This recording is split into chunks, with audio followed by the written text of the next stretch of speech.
Assalamualaikum warahmatullahi wabarakatuh. Anak sekalian, pada kesempatan kali ini kita akan belajar bersama-sama tentang bab yang pertama di pelajaran biologi kelas 11, yaitu tentang sel. Namun sebelumnya mari kita sama-sama berdoa. Mudah-mudahan apa yang akan kita pelajari mendapatkan petunjuk dan ridha dari Allah Subhanahu wa Ta'ala. Untuk yang beragama Islam, nanti bisa mengikuti apa yang saya baca. Bagi yang beragama lain, bisa menyesuaikan. Bismillahirrahmanirrahim. Rabbi zidni ilma warzuqni fahma. Rabbi ishrah li sadri wa yassir li amri wahlul 'uqdatam min lisani yafqahu qawli. Ya Fattah ya Alim, iftah lana babana nasrun minallah wa fathun qarib bi rahmatika ya arhamar rahimin. Subhanaka la ilma lana illa ma 'allamtana innaka antal alimul hakim. Anak sekalian, dimanapun kalian berada, insya Allah kalian sudah pernah belajar bersama-sama di kelas 10 bahwa makhluk hidup itu ada yang uniseluler, ada yang multiseluler.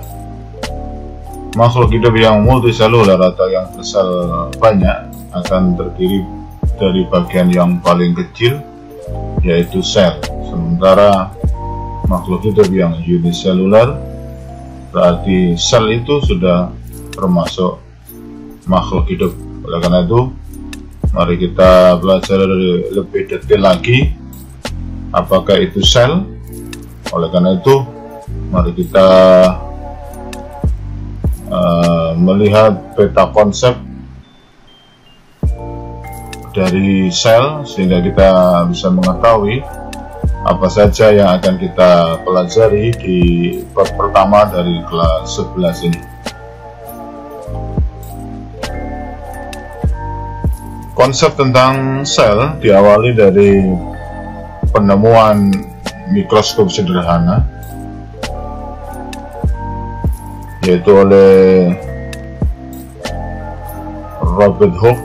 Dia mengamati sel-sel yang terdapat pada potongan gabus, terdapat ruang-ruang kosong berukuran kecil, sehingga kemudian diberi nama sel yang artinya adalah ruang kosong. Tapi seiring dengan perkembangan ilmu pengetahuan dan teknologi, ternyata sel itu tidak kosong. Sel merupakan unit terkecil dari makhluk hidup. Sel juga sebagai unit hereditas atau membawa sifat keturunan dari satu generasi ke generasi berikutnya dari suatu makhluk hidup. Silakan nanti dibaca pada e-book yang sudah kami sediakan dan PowerPoint yang sudah kami sediakan. Jika masih ada pertanyaan-pertanyaan, nanti bisa kita diskusikan dengan video conference yang akan kita jadwalkan di hari-hari berikutnya. Untuk peta konsep dari sel ini sendiri, sel ini memiliki yang pertama yaitu komponen kimiawi. Jadi ada zat-zat penyusunnya. Jadi dia sebagai unit terkecil penyusun makhluk hidup ternyata terdiri dari komponen-komponen kimiawi atau zat-zat kimia yang membangunnya. Kemudian yang kedua, sel memiliki bentuk dan ukuran yang berbeda-beda. Nanti kita belajar lebih detail bentuk-bentuk sel, mulai dari sel saraf, sel otot, kemudian sel-sel penyusun jaringan epitel dan jaringan-jaringan yang lainnya. Kemudian, sel juga memiliki struktur anatomi.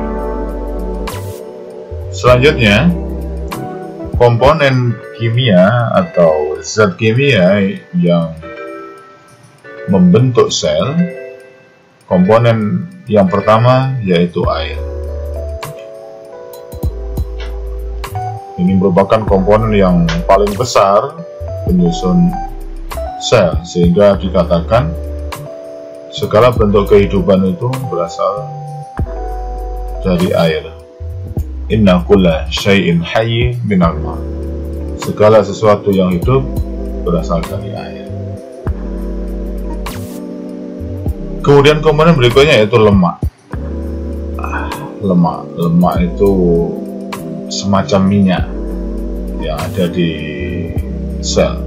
Berikutnya adalah protein, kemudian karbohidrat, garam-garam mineral, mulai dari ada natrium, kalium, kemudian ada kalsium dan lain-lain.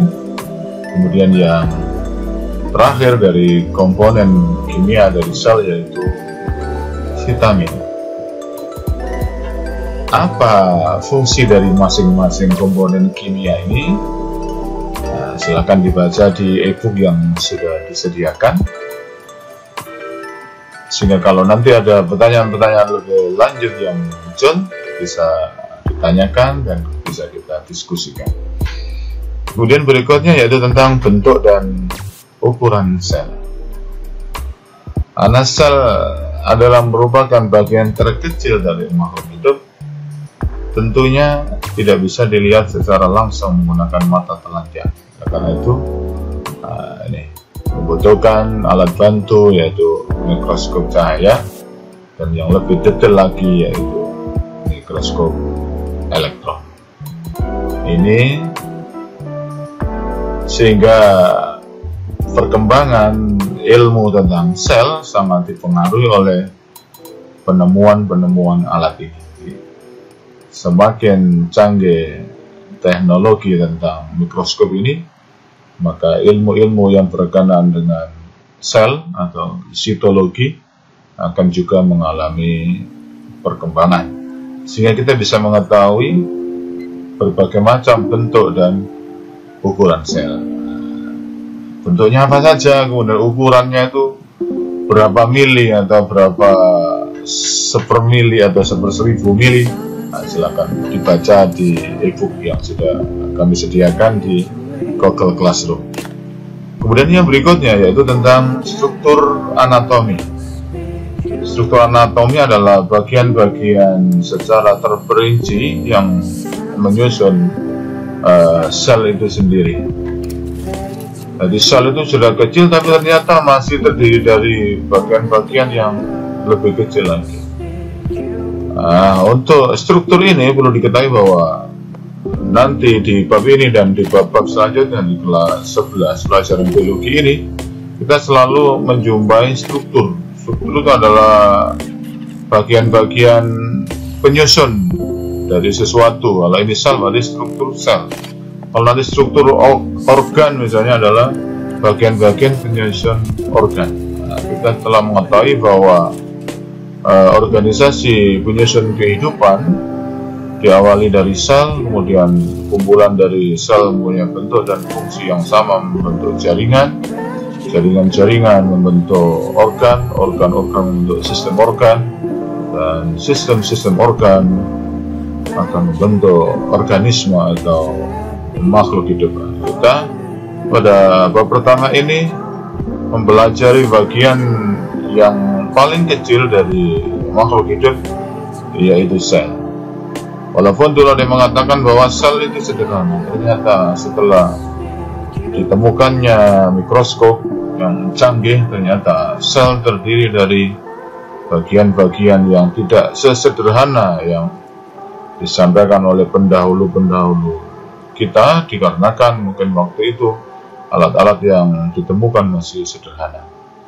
Oke, bagian utama dari sel yang pertama yaitu membran sel. Membran sel ini selaput tipis yang membungkus dari sel, tapi dia sangat tipis. Fungsinya untuk apa? Silakan nanti dibaca. Kemudian bagian yang berikutnya yaitu ada dinding sel. Ini ada dalam kurung tumbuhan, artinya yang memiliki dinding sel ini hanya pada jenis atau pada sel-sel tumbuhan, sehingga sel-sel tumbuhan itu akan lebih keras jika dibandingkan dengan sel hewan. Termasuk juga manusia. Dalam kategori ini manusia dianggap sebagai hewan berdasarkan jaringan-jaringan penyusun. Selain membran sel dan dinding sel, di bagian tengah atau bagian paling dalam dari sel yaitu ada nukleus atau inti sel. Nah, ini nanti dibedakan lagi juga, ada sel-sel itu yang tidak memiliki inti sel, walaupun dia memiliki materi inti tapi dia belum memiliki nukleus, sehingga nanti dibedakan ada namanya prokaryotik, ada eukaryotik. Apa itu? Nah, silakan juga dibaca. Kemudian berikutnya adalah sitoplasma. Sitoplasma dari kata sito artinya sel, plasma adalah cairan. Jadi seolah-olah membran sel dan dinding sel itu adalah bagian yang paling luar dari sebuah sel, sehingga dia bisa memberi bentuk pada sel, menjaga isi sel supaya tidak terburai keluar. Nah, ini ternyata di dalamnya ini ada cairan-cairan sel atau yang disebut dengan sitoplasma. Jadi ada membran sel, dinding sel, yang paling tengah nukleus, dan di antara nukleus dengan membran sel atau dinding sel terdapat sitoplasma. Karena membran sel ini berada di bagian paling luar, maka dia akan berperan dalam transportasi zat.